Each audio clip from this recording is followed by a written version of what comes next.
হ্যাঁ হ্যাঁ আসছি আসছি।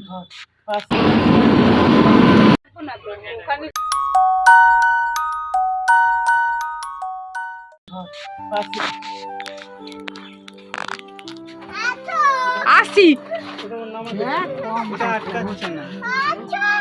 হ্যাঁ হ্যাঁ আসছি আসছি।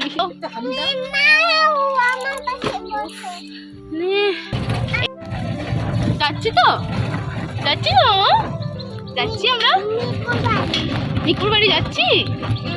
আচ্ছা নমস্কার, আমি তৃষ্ণা। তোমরা দেখছো আওয়ার কোকুন। এই যে প্রচণ্ড গরমে আমরা বেরিয়ে পড়েছি, উদ্দেশ্য এবার পাহাড়। এত আনন্দ হচ্ছে এটা ভেবেই যে আমরা পাহাড়ে যাচ্ছি, আবার পাহাড় আমাদের ডাকছে, কিন্তু আসল ব্যাপারটা কিন্তু এটা ছিল না। ওটা অবশ্য পরে বলছি। যাই হোক, আমরা দুপুর 12:33 কৃষ্ণনগর থেকে যে সাইরাং এক্সপ্রেসটা ছাড়ে সেটা ধরার জন্য কৃষ্ণনগর যাচ্ছি। ওখানে মা, বাবা, বুনু আমাদের জন্য ওয়েট করছে। ট্রেনটা 2 নম্বর প্ল্যাটফর্মে ঢুকবে, আর সেই জন্য আমাদের এই 1 নম্বর প্ল্যাটফর্ম পার হয়ে 2 নম্বর প্ল্যাটফর্মে যেতে হবে।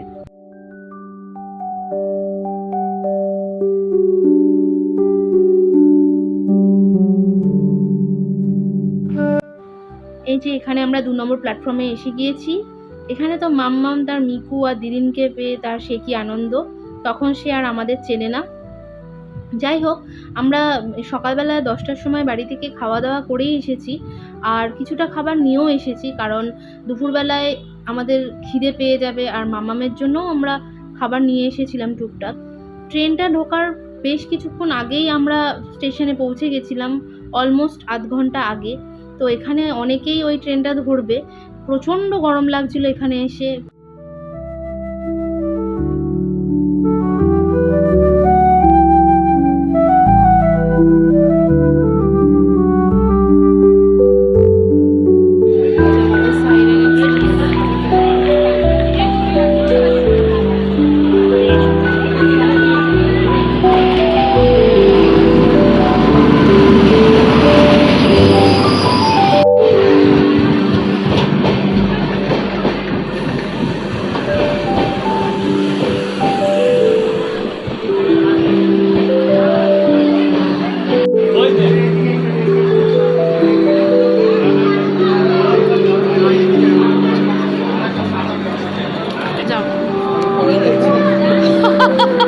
আমি তো উড়বো না, ঠিক আছে।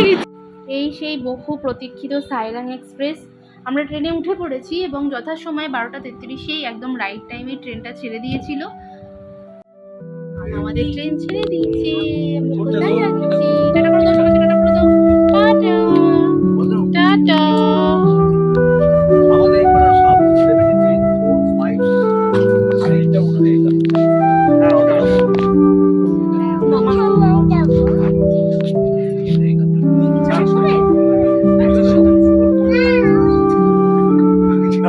দাঁড়া, 8 টাকা নেবে যা।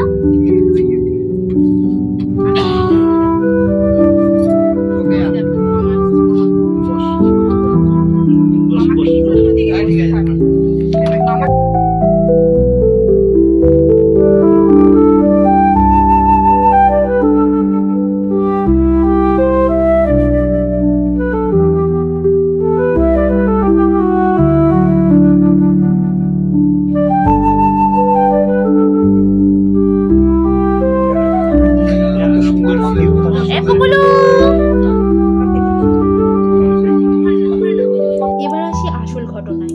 আমাদের যাওয়ার কথা ছিল কিন্তু মিজোরাম। সাইরাং এক্সপ্রেস, ওর জন্যই আমরা এখানে টিকিট কেটেছিলাম। কিন্তু মামামের শরীরটা খুব খারাপ করেছিল গত যাওয়ার 3-4 দিন আগে থেকে। বুকে ইনফেকশন হয়ে গিয়েছিল, সেই জন্য ডাক্তার আমাদের বারণ করে যে এত দূরে এই সময় না যেতে। ট্রেনের জার্নিটা যেহেতু অনেকক্ষণ, সেই জন্য ওটা ক্যান্সেল করে দেওয়া হয়েছিল। অ্যাকচুয়ালি সাইরাং এক্সপ্রেস সাইরাং অবধি যেতে টোটাল সময় নেয় 31 ঘন্টা 45 মিনিট। 30টা স্টেশন পেরিয়ে তারপরে গিয়ে আমরা পৌঁছাই আইজলের সাইরাঙে। কিন্তু এত দূরের জার্নি, মাম্মাম হয়তো যদি কিছু হয়ে যায়, যদি কিছু প্রবলেম হয় ওর, সেই জন্যই ডাক্তার বলেছিলেন যে কাছাকাছি কোথাও একটা যেতে।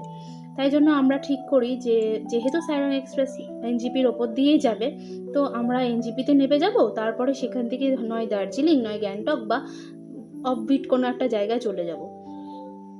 তো সেই অনুযায়ী আমরা সাইরাংয়ের মিজোরামের যে প্ল্যানটা সেটা ক্যান্সেল করে, আর যা আসার টিকিটটাও আমরা ক্যান্সেল করে দিই সোমবার দিনকে, মানে 18ই মে। আর যাওয়ার টিকিটটা ক্যান্সেল করা যাবে না, যেহেতু আমরা এনজিপিতে নামবো। সেই জন্য আমরা আসার সময় ঠিক করি যে বাসে করে ফিরে আসবো, দুদিন থেকে যেখানে যাব ঘুরতে সেখান থেকে দুদিন থেকে বাসে করে ফিরে আসবো। তাই এটাই ছিল আসল ঘটনা। আমাদের এবারের মতো মিজোরামে যাওয়া হলো না হয়তো, কিন্তু পরে কোনো না কোনো এক সময় ঠিক যাব। এই মুহূর্তে ট্রেনটা যাচ্ছে মুর্শিদাবাদের ওপর দিয়ে, তাই বাঁদিকে নসিপুর রাজবাড়ি, কাঠগোলার বাগান এগুলো সবই দেখা যাচ্ছিল। যদিও আমি এগুলো মানে একবার ঘুরে এসেছিলাম অনেক ছোটোবেলায়। তো ওই যে ওটা হচ্ছে নসিপুর রাজবাড়ি। এই ট্রেনটা কলকাতা থেকে, মানে অ্যাকচুয়ালি চিতপুর থেকে ছাড়ে হচ্ছে সকাল 10:45 আর কৃষ্ণনগরে এসে পৌঁছায় 12:33। আর সাইরাংয়ে পৌঁছায় পরের দিন বিকেল 6:30। টোটাল 31 ঘন্টা 45 মিনিটের জার্নি ট্রেনটা। এই ট্রেনটা কিন্তু আমাদের মিজোরাম যে রাজ্যটা, সেই রাজ্যটাকে ভারতের যে মূল ভূখণ্ডের যে রেলপথ তার সাথে কানেক্ট করছে। মিজোরামে কিন্তু এর আগে ট্রেনে করে এইভাবে যাওয়া যেত না, ফ্লাইটে করেই যাওয়া হতো। কিন্তু এই ট্রেনটা সাইরাং এক্সপ্রেসটা হওয়ার পরে খুব সহজেই মিজোরামে পৌঁছে যাওয়া যাচ্ছে। এখন ঘড়িতে বাজে প্রায় 3:55 আর আমরা পৌঁছে গেলাম ফারাক্কা ব্যারেজের ওপরে। ফারাক্কা ব্যারেজের ওপর দিয়ে এর আগে যতবারই গেছি ততবারই ছিল রাত্রিবেলা, কারণ আমরা যতবার দার্জিলিং বা সিকিমে গিয়েছি প্রত্যেকবারই রাত্রের ট্রেন ছিল, তাই এইভাবে তো দেখা সম্ভব হয়েছিল না। এইবার খুব ভালোভাবে দেখতে পারলাম, আর মানে বিশাল পরিমাণে একটা বড় জায়গা জুড়ে ফারাক্কা ব্যারেজটা।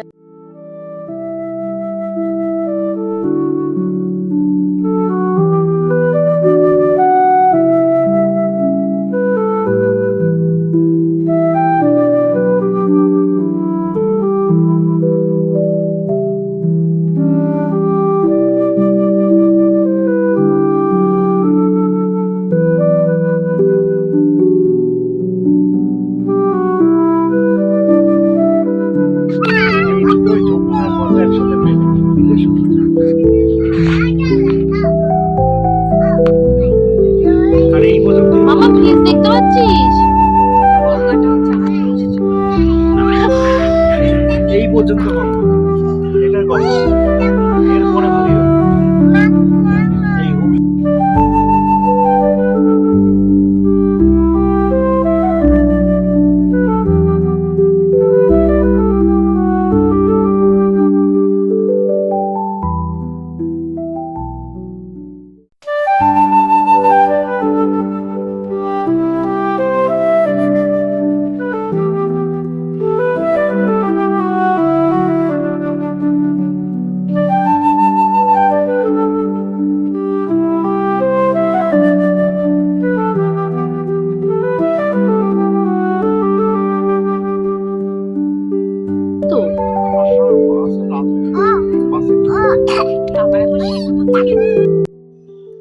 এই মুহূর্তে ট্রেনটা পৌঁছে গেছে মালদা স্টেশনে। আর মালদা স্টেশনে তো ওখানে পরোটা না লুচি কি একটা দোকান যেন ছিল, সেই দোকানে পরোটা বিক্রি হচ্ছিল। বুনু দেখতে পেয়েছে ট্রেন থেকেই, দেখেই ব্যাস অনুপমের সাথে নেমে গেছে পরোটা কিনতে। কিন্তু যখন পরোটা কিনে ওপরে আসলো তখন তাদের মুখগুলো সেই কীরকম হয়ে গেছে, কারণ একদমই খেতে ভালো ছিল না, নুনও দেওয়া ছিল না ভালো মতো। যাই হোক, এই হচ্ছে বারসুই ভিউ। বারসুই বলে একটা স্টেশন আছে, সেই বারসুই স্টেশনে ট্রেনটা এইরকমভাবে বেঁকে কার্ভ হয়ে, মানে অলমোস্ট সেমি সার্কেলের মতো হয়ে যায়। সেই জন্য এইটা খুবই ফেমাস এখানকার। এই যে দুদিক দিয়েই কিন্তু দেখা যাচ্ছে, বা এটাকেই বারসুই ভিউ বলে। তো সন্ধে হয়ে যাওয়ার জন্য মানে অত পরিষ্কার না হলেও বেশ বোঝা যাচ্ছে। এই করতে করতে আমরা পৌঁছে গেলাম নিউ জলপাইগুড়ি স্টেশনে। এখন রাত বাজে হচ্ছে 8:54। ট্রেনটা মোটামুটি ঠিকঠাক টাইমেই এসেছে। আমরা স্টেশনে নেবে সব কিছু লাগেজ টাগেজ ভালো করে দেখে টেকে নিয়ে এবার চললাম স্টেশনের বাইরে, কারণ ওখানে গিয়ে আজকে আমরা নিউ জলপাইগুড়িতেই কোনো একটা হোটেলে রাতটা কাটাবো। কারণ রাত্রেবেলা এখন পাহাড়ে তো যাওয়া যাবে না, তো যাই হোক, এইখান থেকে আমরা একটা জায়গায় এসে সবাই মিলে মেয়েরা দাঁড়িয়েছিলাম, আর অনুপম গেছিল হোটেলটা দেখতে, কোন হোটেলে আমরা থাকবো। আমরা শিলিগুড়ি স্টেশনে এসে নামলাম এখন। এবার আমরা যাচ্ছি এনজিপি স্টেশনে এসে নামলাম। এবার আমরা এনজিপিতে একটা হোটেলে স্টে করবো। চলো।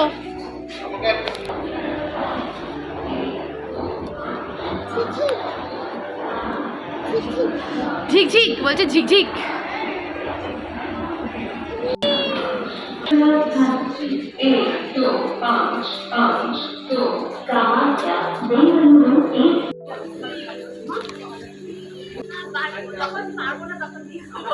মাম্মা কোথায় যাচ্ছি বলো, কোথায় যাচ্ছি?